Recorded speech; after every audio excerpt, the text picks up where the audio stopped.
Good morning, everybody. Welcome to Story Time with the Odessa Library. I am Laura, and I'm going to be reading a very special book today. Today and this week, our theme is My Father's Dragon, written by Ruth Stiles Gannett. Now, her name is Ruth Kahn. And the reason it's special is that Ruth lives in a place near Odessa in Trumansburg, and this is her house that I'm in right now. I've been taking care of it while she's away, and we have been in her study for story time. It's a very special place, of course, filled with lots of books, lots of old children's books, and well, an honor to be here, very thankful. So a little bit about Ruth and My Father's Dragon.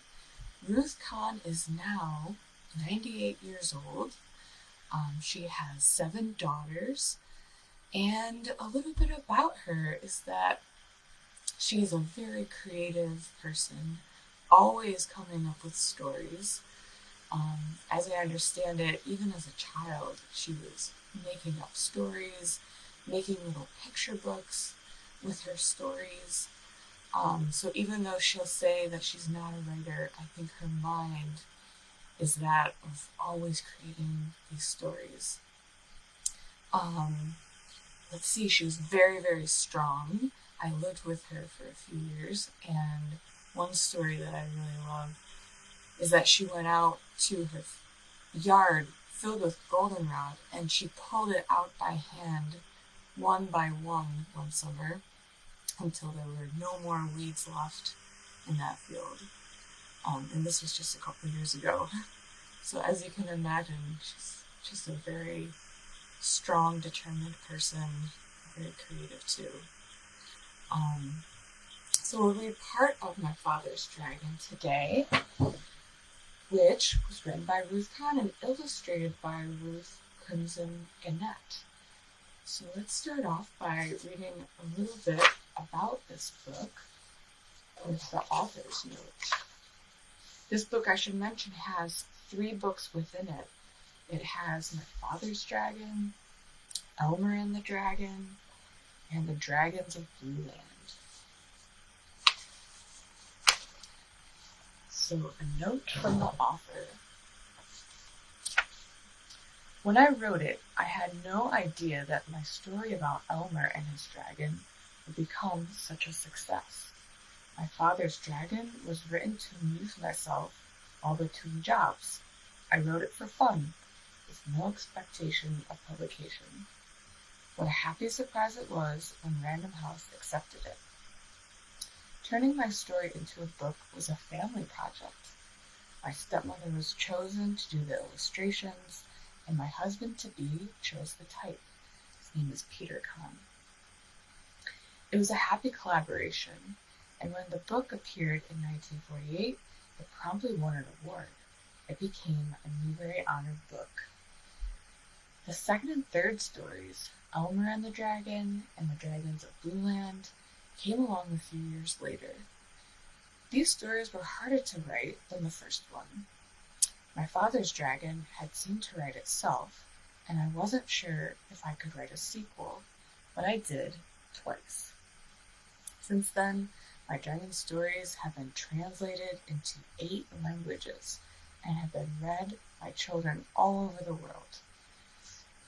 Through the years, readers have asked for a 4th story, even offering plots to consider. I have thanked them, but declined, while encouraging them to write their own. For myself, I prefer to leave Elmer and Boris and his family safe at home.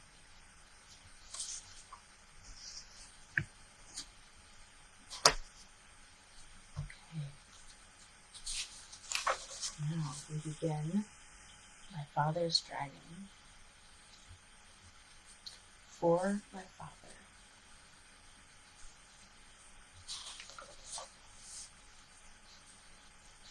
Chapter 1. My Father Meets the Cat. One cold, rainy day, when my father was a little boy, he met an old alley cat on his street. The cat was very drippy and uncomfortable, so my father said, "Wouldn't you like to come home with me?" This surprised the cat. She had never before met anyone who cared about old alley cats. But she said, "I'd be very much obliged if I could sit by a warm furnace and perhaps have a saucer of milk."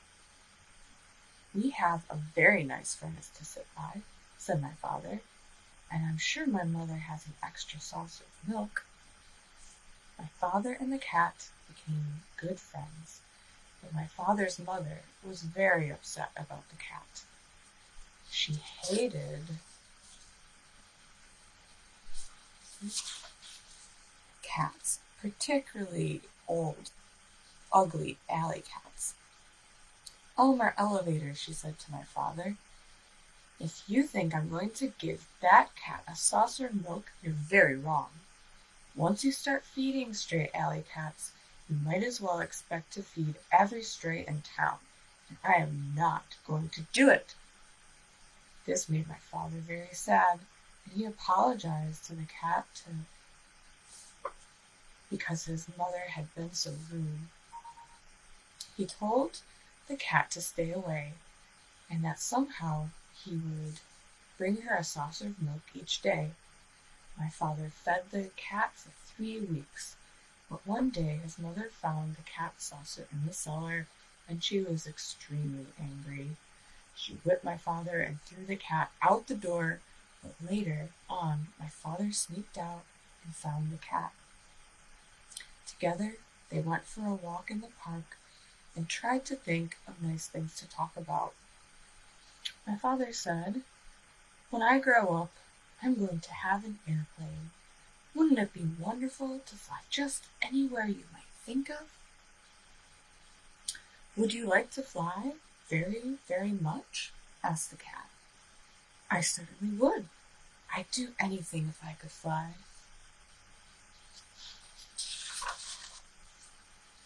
"Well," said the cat, "if you'd really like to fly that much, I think I know of a sort of a way you might get to fly while you're still a little boy." "You mean you know where I could get an airplane?" "Well, not exactly an airplane, but something even better. As you can see, I'm an old cat now, but in my younger days I was quite a traveler.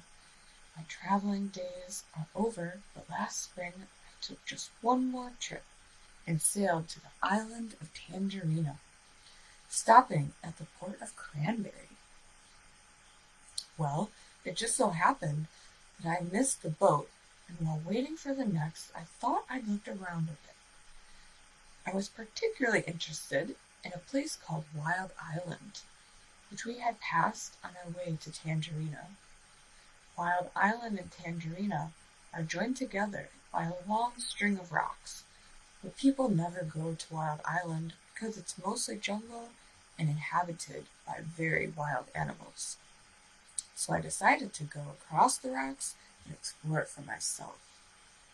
It certainly is an interesting place, but I saw something there that made me want to weep.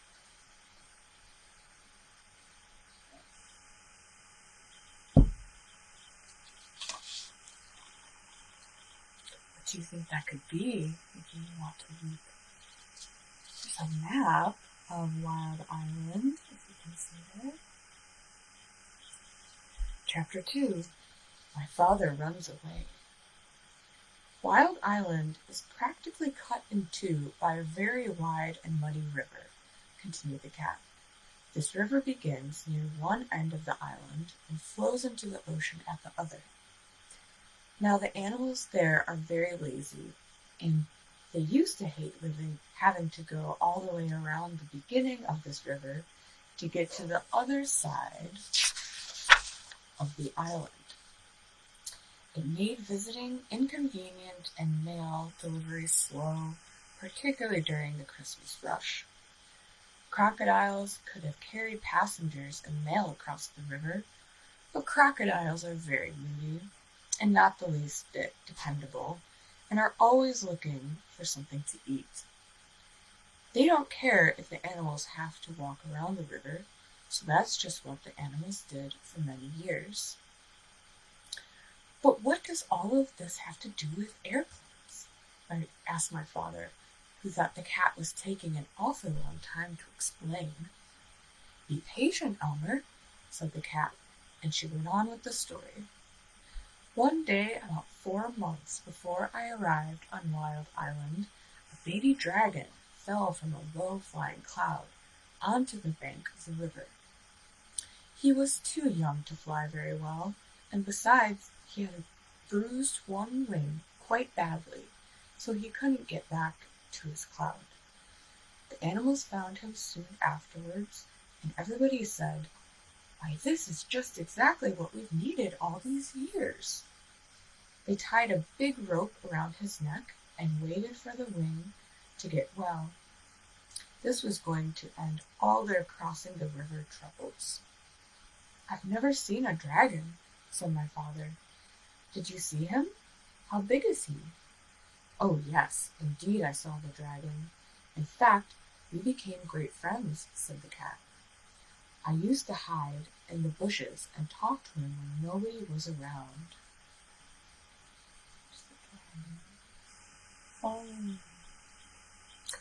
He's not a very big dragon, about the size of a large black bear, although I imagine he's grown quite a bit since I left. He's got a long tail and yellow and blue stripes. His horn and eyes and the bottom of his feet are bright red, and he has gold-colored wings. Let's see here. "Oh, how wonderful," said my father. "What did the animals do with him when he got his wing well?" "They started training him to carry passengers, and even though he is just a baby dragon, they work him all day and all night too sometimes. They make him carry loads that are much too heavy, and if he complains, they twist his wings and beat him. He's always tied to a stake on a rope, just long enough to go across the river. His only friends are the crocodiles, who say hello to him once a week, if they don't forget. Really, he's the most miserable animal I've ever come across. When I left, I promised I'd try to help him someday, although I couldn't see how. The rope around his neck is about the biggest, toughest rope you can imagine. With so many knots, it would take days to untie them all. Anyway, when you were talking about airplanes, you gave me a good idea. Now I'm quite sure that if you were able to rescue the dragon, which wouldn't be the least bit easy, he'd let you ride him most anywhere, provided you were nice to him, of course. How about trying it?" "Oh, I'd love to," said my father, and he was so angry at his mother for being rude to the cat that he didn't feel the least bit sad about running away from home for a while. That very afternoon, my father and the cat went down to the docks to see about the ships going to the island of Tangerina. They found out that a ship would be sailing the next week, so right away they started planning for the rescue of the dragon. The cat was a great help in suggesting things for my father to take with him, and she told him everything she knew about Wild Island. Of course, she was too old to go along.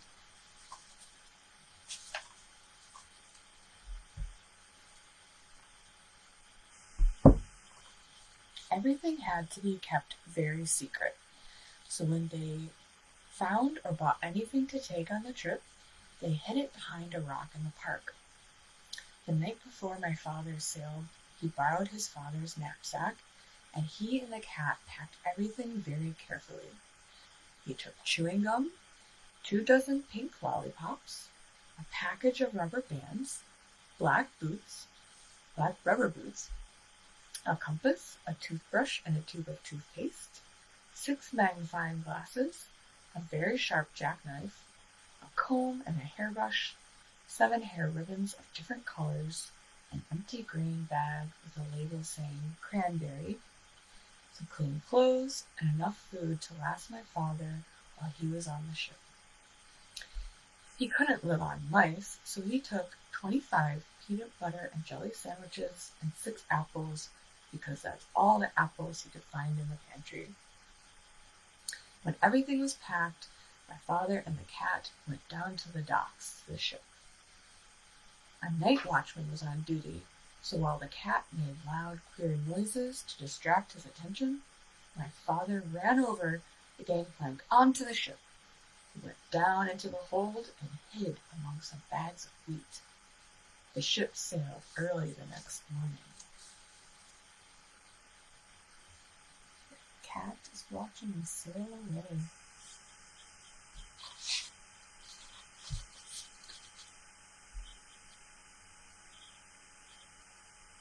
Chapter 3. My Father Finds the Island. My father hid in the hold for 6 days and nights.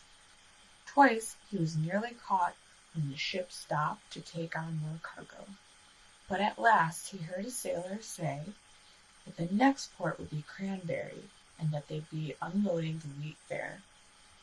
My father knew that the sailors would send him home if they caught him, so he looked in his knapsack and took out a rubber band and that empty grain bag with the label saying Cranberry. At the last moment, my father got inside the bag, knapsack and all, folded the top of the bag inside, and put the rubber band around the top. He didn't look just exactly like the other bags, but it was the best he could do.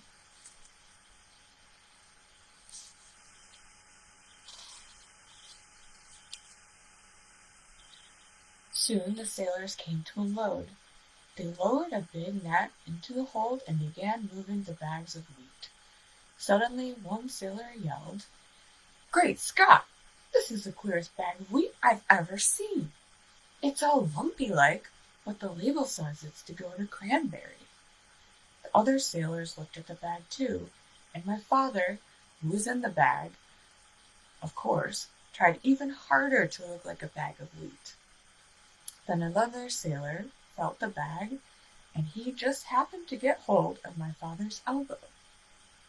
"I know what this is," he said. "This is a bag of dried corn on the cob." And he dumped my father into the big net along with the bags of wheat. This all happened in the late afternoon, so late that the merchant on Cranberry, who had ordered the wheat, didn't count his bags until the next morning. He was a very punctual man and never late for dinner. The sailors told the captain, and the captain wrote down on a piece of paper that they had delivered 160 bags of wheat and 1 bag of dried corn on the cob. They left the piece of paper for the merchant and sailed away that evening.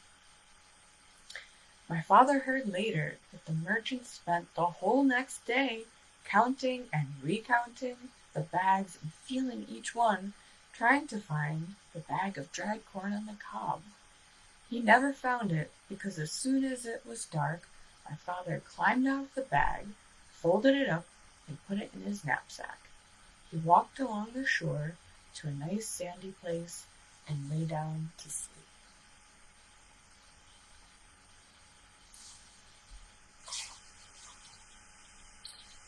My father was very hungry when he woke up the next morning. Just as he was looking to see if he had anything left to eat, something hit him on the head. It was a tangerine. He had been sleeping right under a tree full of big, fat tangerines. And then he remembered that this was the island of Tangerina. Tangerine trees grew wild everywhere. My father picked as many as he had room for, which was 31, and started off to find Wild Island. He walked and walked and walked along the shore, looking for the rocks that join the 2 islands. He walked all day, and once, when he met a fisherman and asked him about Wild Island, the fisherman began to shake and couldn't talk for a long while. Finally, he said, "Many people have tried to explore Wild Island, but not one has come back alive. You think they were eaten by the wild animals? This didn't bother my father. He kept walking and slept on the beach again that night. It was beautifully clear the next day, and way down the shore my father could see a long line of rocks leading out into the ocean. And way, way out at the end, he could just see a tiny patch of green. He quickly ate 7 tangerines and started down the beach. It was almost dark when he came to the rocks, but there, way out in the ocean, was the patch of green. He sat down and rested a while, remembering that the cat had said, "If you can, go out to the island at night, because then the wild animals won't see you coming along the rocks, and you can hide when you get there." So my father picked 7 more tangerines, put on his black rubber boots, and waited for dark.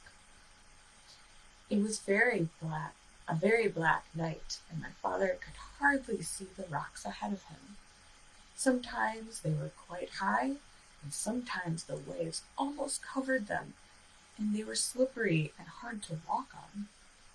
Sometimes the rocks were far apart, and my father had to get a running start and leap from one to the next.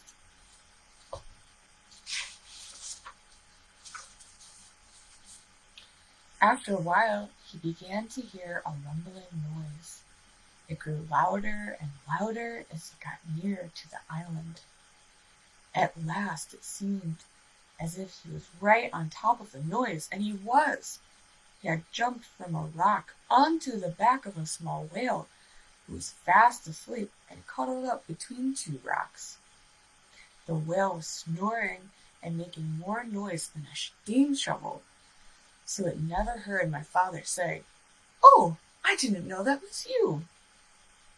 And it never knew my father had jumped onto its back by mistake. For 7 hours my father climbed and slipped and leapt from rock to rock, but while it was still dark, he finally reached the very last rock and stepped off onto Wild Island.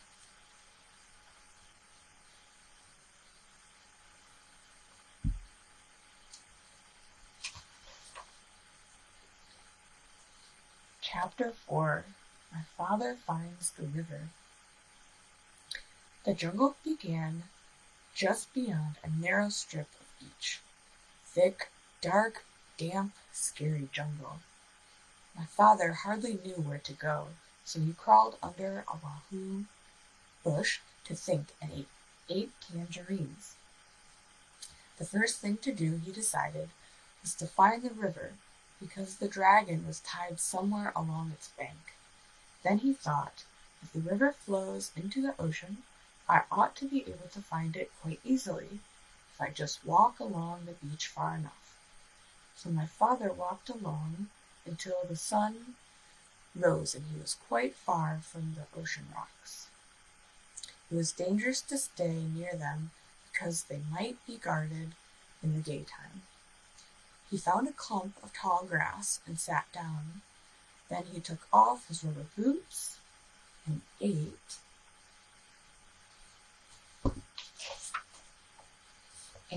3 more tangerines. He could have eaten 12, but he hadn't seen any tangerines on this island, and he could not risk running out of something to eat. My father slept all that day and woke up late in the afternoon when he heard a funny little voice saying, "Queer, queer, what a dear little duck. Dear, dear, what a queer little rock." My father saw a tiny paw rubbing itself on his knapsack. He lay very still, and the mouse, for it was a mouse, hurried away, muttering to itself, "I must smell somebody.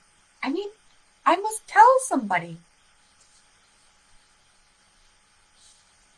My father waited a few minutes and then stared down the beach because it was almost dark now, and he was afraid the mouse really would tell somebody. He walked all night and 2 scary things happened. First, he just had to sneeze, so he did, and somebody close by said, "Is that you, monkey?" My father said, "Yes." Then the voice said, "You must have something on your back, monkey." And my father said, "Yes," because he did. He had his knapsack on his back. "What do you have on your back, monkey?" asked the voice.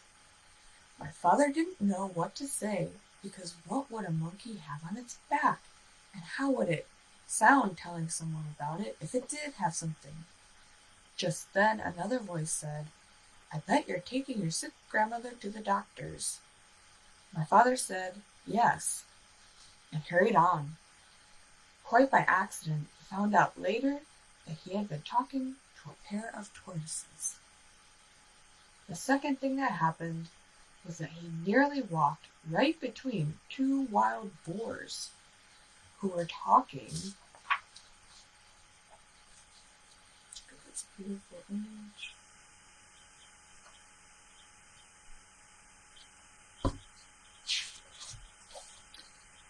In low, solemn whispers. When he first saw the dark shapes, he thought they were boulders. Just in time, he heard one of them say, "There are 3 signs of a recent invasion. First, fresh tangerine peels were found under the wahoo bush near the ocean rocks.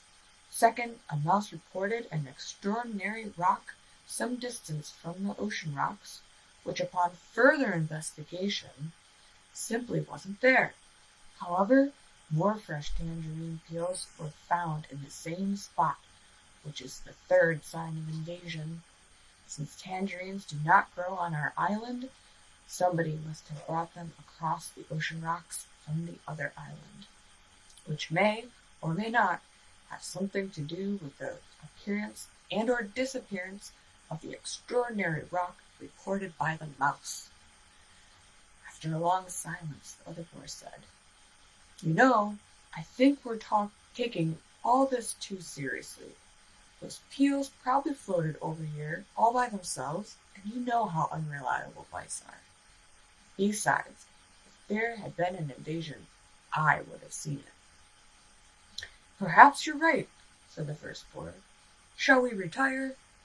Whereupon they both trundled back into the jungle. Well, that taught my father a lesson, and after that he saved all his tangerine peels. He walked all night, and toward morning came to the river. Then his troubles really began.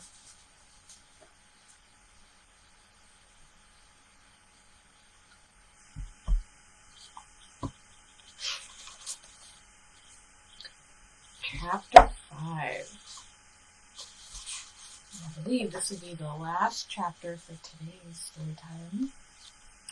My father meets some tigers. The river was very wide and muddy, and the jungle was very gloomy and dense. The trees grew close to each other, and what room there was between them was taken up by great high ferns with sticky leaves. My father hated to leave the beach, but he decided to start along the river bank, where at least the jungle wasn't quite so thick. He ate 3 tangerines, making sure to keep all the peels this time, and put on his river boots. My father tried to follow the river bank, but it was very swampy, and as he went farther, the swamp became deeper. When it was almost as deep as his boot tops, he got stuck in the oozy, mucky mud. My father tugged and nearly pulled his boots right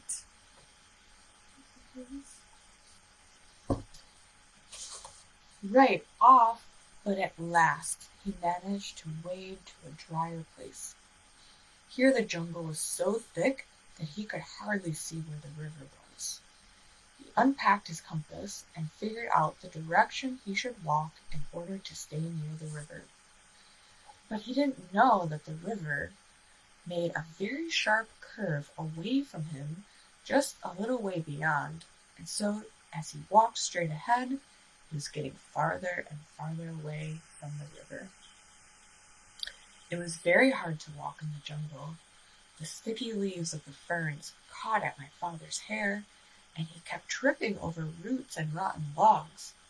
Sometimes the trees were clumped so closely together that he couldn't squeeze between them and had to walk a long way around. He began to hear whispering noises, but he couldn't see any animals anywhere. The deeper into the jungle he went, the surer he was that something was following him. And then he thought he heard whispering noises on both sides of him as well as behind. He tried to run, but he tripped over more roots, and the noises only came nearer. Once or twice he thought he heard something laughing at him.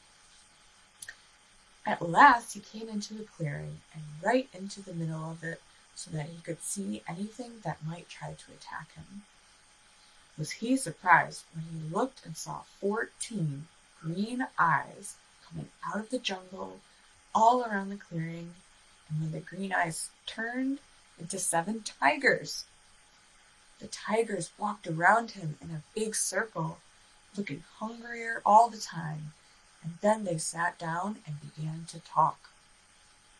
"I suppose you thought we didn't know you were trespassing in our jungle," said the tiger.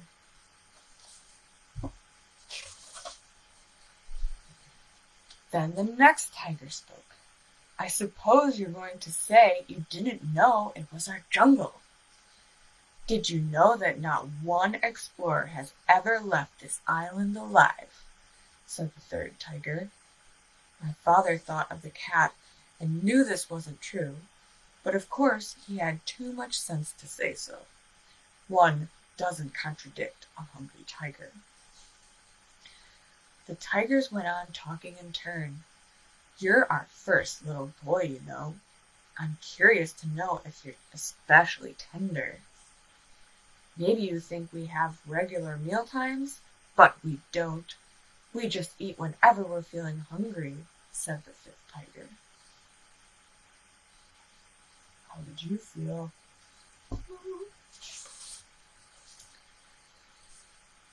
"And we're very hungry right now. In fact, I can hardly wait," said the sixth. "I can't wait," said the seventh tiger.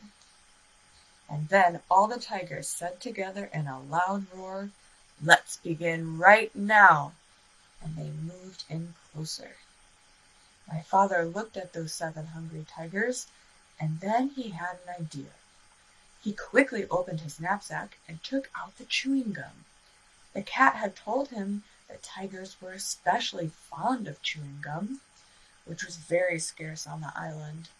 So he threw them each a piece, but they only growled.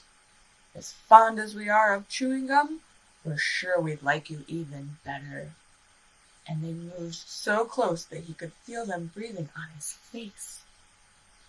"But this is very special chewing gum," said my father. "If you keep on chewing it long enough, it will turn green, and then if you plant it, it will grow more chewing gum. And the sooner you start chewing, the sooner you'll have more." The tiger said, "Why, you don't say! Isn't that fine?" And as each one wanted to be the first to plant the chewing gum, they all unwrapped their pieces and began chewing as hard as they could. Every once in a while, one tiger would look into another's mouth and say, "Nope, not done yet," until finally they were all so busy looking into each other's mouths to make sure that no one was getting ahead that they forgot all about my father.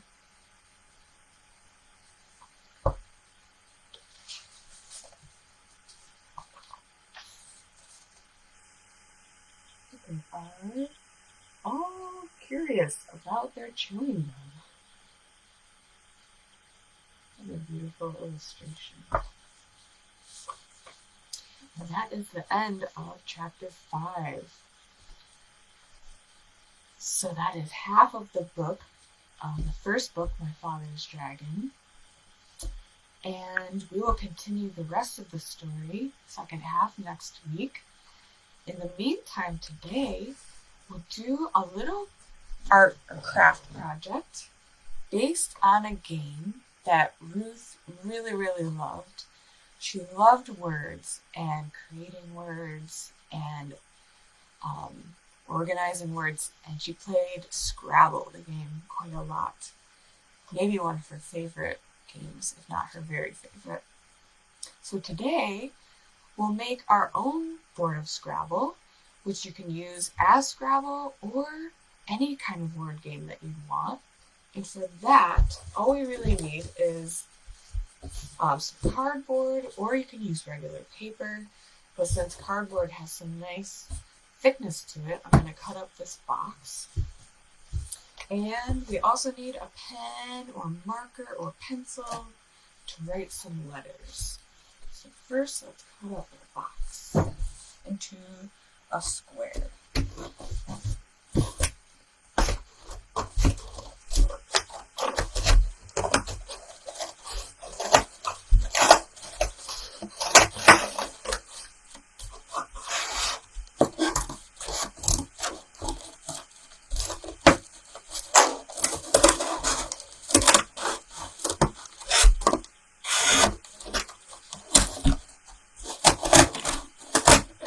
Cutting cardboard can be a little tricky, so ask for help if you need it.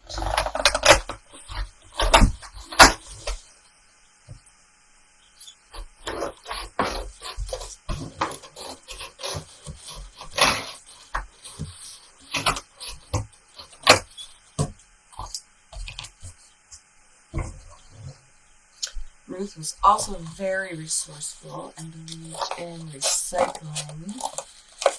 So I think it would be fitting that we're using something old and making something new.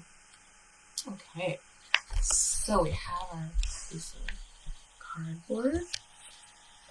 And our next step is to make little squares, because with Scrabble you have little squares of letters. So we'll do that next, create some squares. And it does not have to be perfect, but I'm just going to use the width of a ruler to mark off a grid that I can cut. So each square will be the width of my ruler.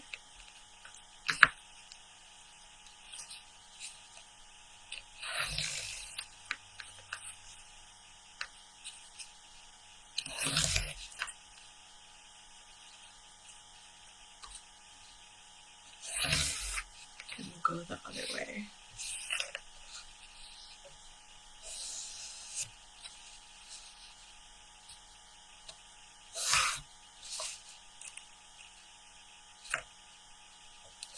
These can be any size that you want, though.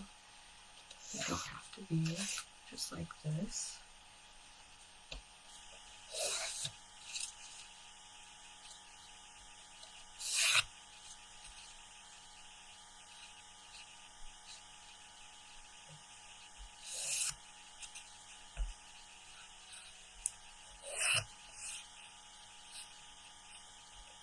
Okay. And next, we're going to write letters in each of these squares. So in order to do that, grab a marker. And for those of you who are starting to write, maybe learning to write your letters, let's go through and put a different letter on each of these squares. So start at the beginning with A. And it goes like this. Down. B, like bat or hole. B. C. D, like dog. And C, like cat, like in the story. D, dog or dragon. Dragon was in the story. E, as in Elmer. F, like father, my father's dragon. G, like grow. H, circle. Here, can you hear what H makes? I, like the island of Tanzania. J,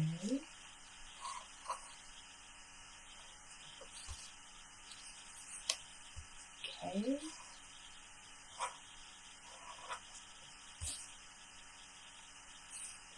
L, which I like to put a little curve at the bottom there. M,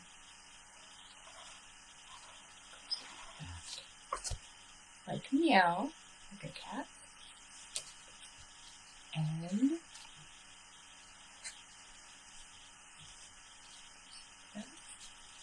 O, circle.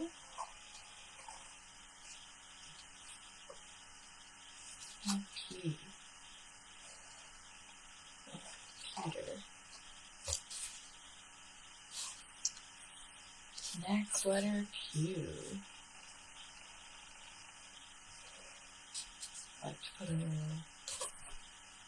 little dash at the bottom there. Q, R, like Ruth.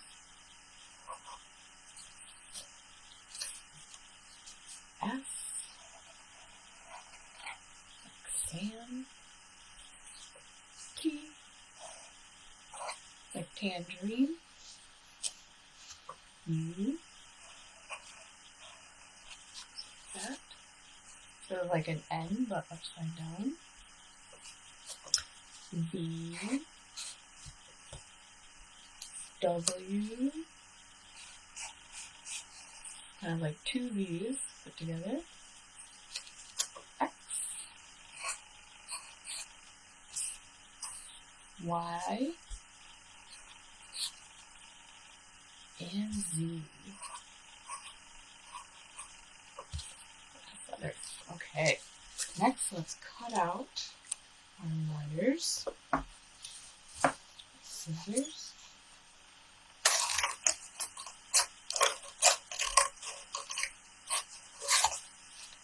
And as I'm cutting these out, I'd like to mention that I attached a couple of photos of Ruth in the discussion of this event. So hopefully you can see them there. One is of Ruth many years ago when she was a little bit younger. Another is of Ruth right here in this study, actually. And the other is Ruth in Japan, because her books are incredibly popular and loved in Japan country. So she went there with her daughters a couple of years ago. I was just cutting square by square like this until everything is cut out.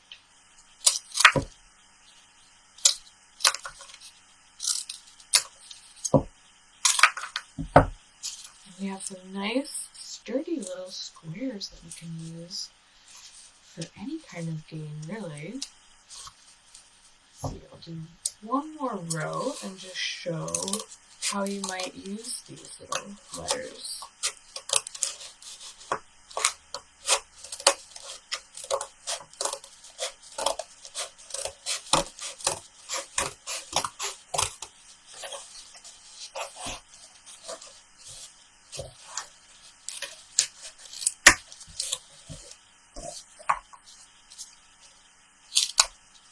If you're wanting to play a real game like Scrabble, you can probably look up how many of each of these letters you would need, because some have more than others, and then look up the rules of that game to play.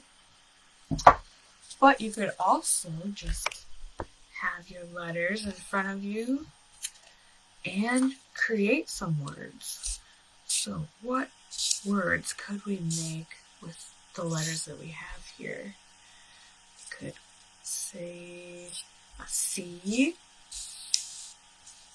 A, N, does that make? Can. Like I can read. You can make other words like, let's see, F, I, G, like a tasty fig, and so many others. If you're just learning to read, you can make lots of words. So that is one very simple game that you can make just with items, materials that you have lying around your house. So with that, we're going to wrap up for today. Thank you so much for joining me with my father's dragon, thinking of Ruth today in this very special place. So I hope you have a great rest of your day, and I hope to see you next week as we finish up the first book in my father's dragon. Bye, everybody.